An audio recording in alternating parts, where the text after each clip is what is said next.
मी सर्वप्रथम शिक्षकांचे आभार मानतो मला इथं बोलण्याची संधी दिली। शाळेच्या जुन्या आठवणी खूप काय आहेत सांगण्यासारख्या। मी इथं दुसरी पासून शाळेत होतो, जे की 5वीला जेऊरला होतो। 5वीला जेऊरला होतो त्यावेळेस आपल्या इथं मान्यता भेटली होती इथं शाळेला। आणि ज्यावेळेस मामांनी आपल्या शाळेसाठी मान्यता इथं म्हणजे रोपटं लावून दिलं, त्यावेळेसचा काळ जर आठवला तर प्रत्येकाला वाटायचं गेलं कारखाना म्हणजे सगळ्यात मोठी नोकरी काय असं म्हणजे वातावरण पूर्ण होतं। आणि आज जर मामा जर आपल्या इथं असते आजपर्यंत तर इथलं चित्र सुद्धा वेगळंच असतं। आणि शिक्षकांनी सुद्धा चटईच्या शाळेमध्ये दिवस काढलेले शिकवण्यासाठी। पोरांनी पण आपलं शनिवार रविवार सारून घेणे, कुठं काय करणे हे म्हणजे ठरलेलं राहायचं। त्यात आपण सगळेजण होतो। आठवणी म्हणजे आणखी काय भरपूर काही सांगण्यासारखे। आणि जोपर्यंत कांडेकर सर होते तोपर्यंत कधीच आपला स्पोर्ट मध्ये नंबर नाही आला, जिल्हा तालुका म्हणजे शाळा आपलं संघ जर गेला कुठं बाहेर तर बाहेरचे सगळे संघ घाबरायचे, आदिनाथ कारखान्याचा संघ आहे आणि यांच्याबरोबर जिंकायचं म्हणजे सोपं काम नाही। आणि कांडेकर सरांचं इतकं म्हणजे होतं स्पोर्ट साठी, एकही मुलगा असा हे नव्हता।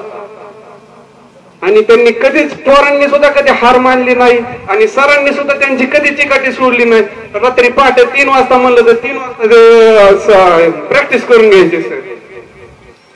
आणि त्याच्या नादाने पोरांना व्यायामाची याची सगळी मस्त म्हणजे सोय हे केली होती सरांनी। आणि त्या मार्गावर पण काही नियतीचं काही देखवलं नसेल म्हणून मला काय असं बोलता येईना एवढं, पण मोडक्या तोडक्या शब्दात सांगतोय।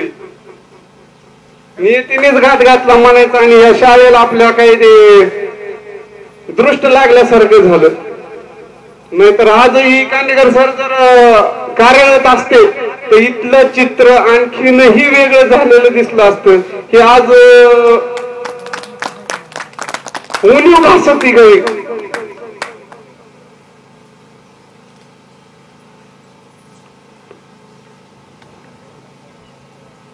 आणि सर्व शिक्षकांनी आपल्या सगळ्या विद्यार्थ्यांना समाजात वागण्यासाठी लायक बनवलं, त्याबद्दल त्यांचं मी मनापासून आभार मानतो। आणि त्यांच्यामुळेच आज आपण इथं जमलोय। आणि शाळांना सुट्टी असताना सुद्धा सर्वांनी सगळ्या शिक्षकांनी वेळ आपल्यासाठी दिलाय, हे पण खूप मोठी गोष्ट आहे। त्याबद्दलही त्यांचं मी मनापासून आभार मानतो। दुसरीकडे असं सुट्ट्याच्या वेळेस जर गेट टुगेदरचा कार्यक्रम घ्यायचा म्हणलं तर मला नाही वाटत कोणी तयार होईल।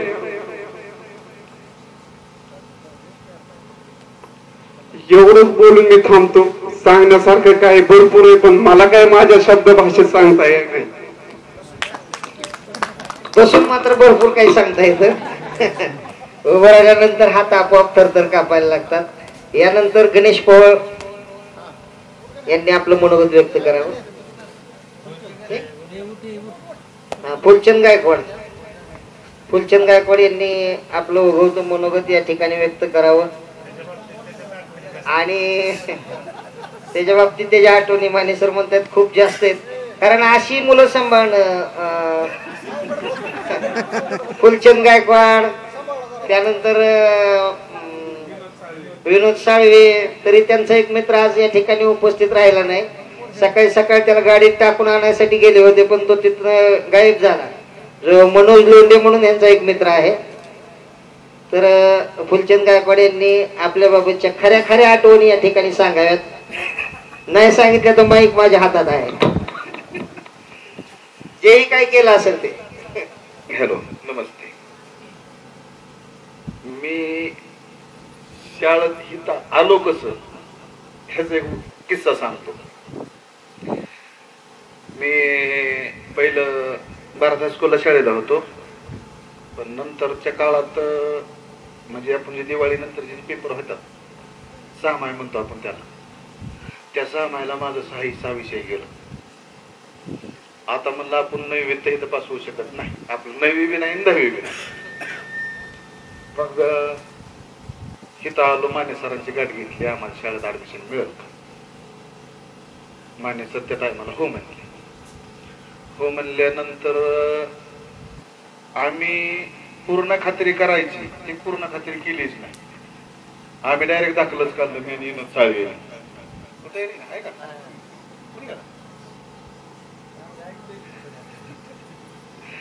दाखलं काढलं, दाखलं आमच्या खिशात. आम्ही शाळेवर आलो. शाळेवर आल्यावर सरांना म्हणलं आमचं ऍडमिशन करा. सर म्हणलं तुमचं मार्क लिस्ट हवंय आम्हाला. आता मार्क लिस्ट दावायचं कसं? 6चे 6 विषय गेलेले ना, आम्ही तर सरांना भरपूर मार्क सांगितले, आम्हाला इतक्या विषयात इतके मार्क. आता मार्क लिस्ट मागितल्यावर मग तिथल्या सरच्या पाया पडायला गेलो, मरळ सर म्हणून आम्हाला मार्क वाढवून द्या, आम्ही इथं काय थांबत नाही, आम्ही कारखान्यावर चाललोय. त्यांनी वाढवून द्यायची, तिथे म्हणले तीच काय जमणार नाही, नाही होय नाही होय नाही होय करीत. मला वाटतं कांडेकर सरांपासून परत शिवाजी अप्पाला घेऊन आलो, शिवाजी पटेल त्यांना घेऊन आलो. कांडेकर सरांनी आपलं माने सरांना सांगून ऍडमिशन केलं. कांडेकर सरांनी जबाबदारी घेतली आमची, किंवा ही धिंगाणा घालणार नाही ती, त्यांचं काही जरी झालं तरी मी ह्यांना समर्थ आहे. नाही ती किस्सा अर्धाच राहिला. शाळेत दाखलं काढून आणलं, शाळेत इथं ऍडमिशनला नाही म्हणल्यावर परत खिशात दाखलं, डबा घरनं घेऊन रोज यायचो, गणवेश तोच, खाकी पॅन्ट पांढरा शर्ट, यायचो इथं त्या निलगिरीत येऊन बसायचो. नाही परत झाला रे, आमचा कारखाना आहे अशा भारत हायस्कूलचा शर्ट पॅन्ट ड्रेस तिथं होता. घरची म्हणायची शाळेत तर जातोय बघणार, म्हणजे आमचं एक मामा तिथं शिक्षक येतो, ती म्हणा मला पहिला दिसला नाही आल्यानं, मी म्हणा मी आलतो. असं करीत ह्याला 1.5 महिने गेला, खिशात टाकलं, फटायचा उकोता आला. फाटलं म्हणलं तरी चालत त्याला. कसं तरी ऍडमिशन झालं, 9वीला आलो, 9वीला ऍडमिशन झालं. 9वीत माने सर म्हणले की तुम्ही काही निकालाला येऊ नका, मामाला केवळ तुमच्या घरच्यांना लावून द्या.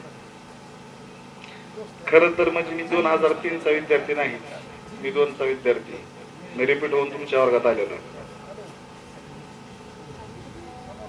मी 2002चाच पास झालो असतो, पण 9वीत माने सर मामाला म्हणले की ह्याला पास केलं तर ह्याला पुढे येईल का, पास करा म्हणला तर मी करतो. पण ते आमचं मामा ती बी त्याच लेवलचं, त्यांनी बी काय डोकं लावलं, ते म्हणले करा नापास. झालं 9वी नापास. पण खरं बघा गेलो तर 10वी मी माने सरांमुळे आणि कांडेकर सरांमुळे पास झालो असं म्हणलं तरी चालेल. कारण 10वीचा मी तिचा पेपर माने सरांनी मला अक्काच सांगितला होता, कारण मला वर्ग शिक्षकच ते पडले होते, पर्यवेक्षकच म्हणून ते आले.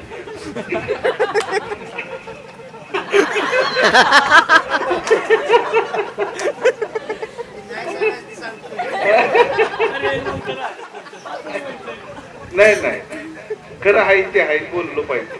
मला म्हणजे माने सरांमुळे मी म्हणतोय की मग मी माने सरांमुळेच 10वी पास झालो आणि कांडेकर सरांमुळे, नाही तर मी 10वी नापास झालो असतो.